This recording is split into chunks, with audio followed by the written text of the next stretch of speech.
Regardless of the situation in pickleball, drive the third shot.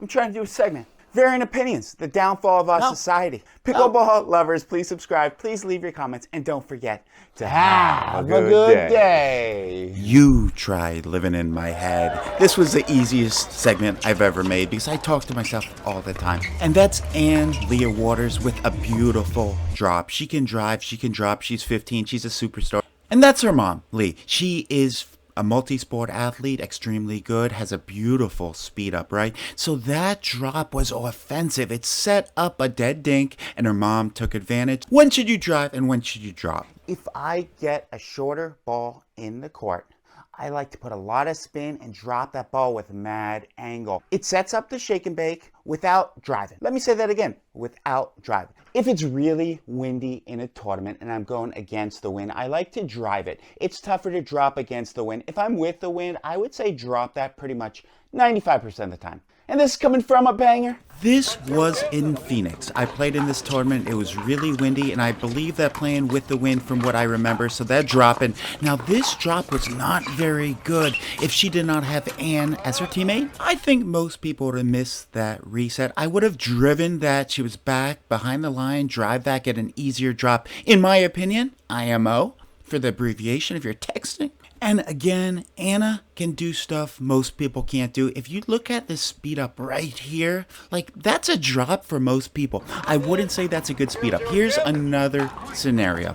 Anna serves, Leigh drives the ball to get an easier drop. They get in to the dinking war. And that's what you want, right? She drove the third, dropped the fifth.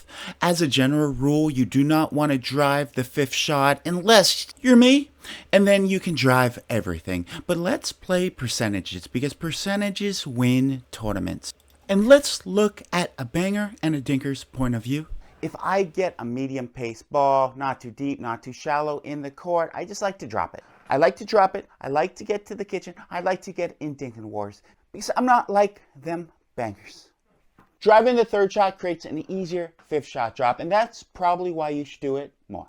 Here's another point from the same match, and this is Leigh. She drops that. Now, I would have liked to see her drop that cross court. Why? Because the net's lower in the middle. It's a higher percentage. Let's get Anna involved because she's like a superstar, and that's your daughter, Leigh. But I drop vertically many times, and that's fine. Now let's look at a different point, because I said pretty much all I can about this one. Here's the next point. Leigh serves, Anna drives. Now, Leigh has a forehand, right? But Anna's so good, she takes that drive. But as a general rule, I'm going to get really upset if someone takes my forehand middle. So stay off, Anna. As a general rule, you want to drop the ball cross court. The net's lower in the middle. It creates more room for error. And this is a good rule of thumb to live by.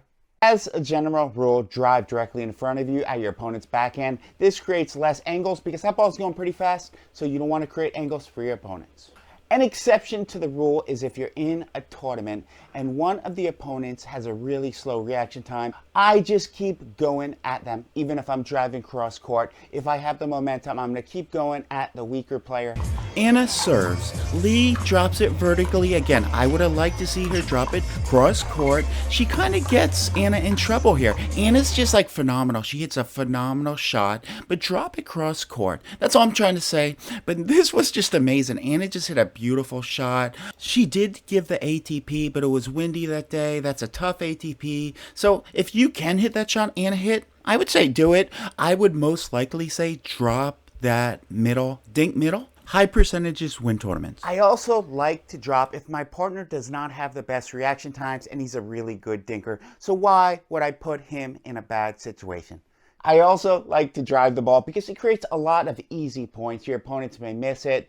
They might pop it up, so your partner will have an easy put away, and this helps create good team chemistry and good momentum. Anna serves. She gets a backhand and drops it cross court. That's high percentage pickleball. Now, Leigh could have taken this because that's forehand, but Anna is so confident in that backhand shot. So, that's the right shot. If you're playing with Anna, maybe you should just let her take every single ball. Mix it up. Hit some drives, hit some drops. Keep your opponents off. Drive the third shot.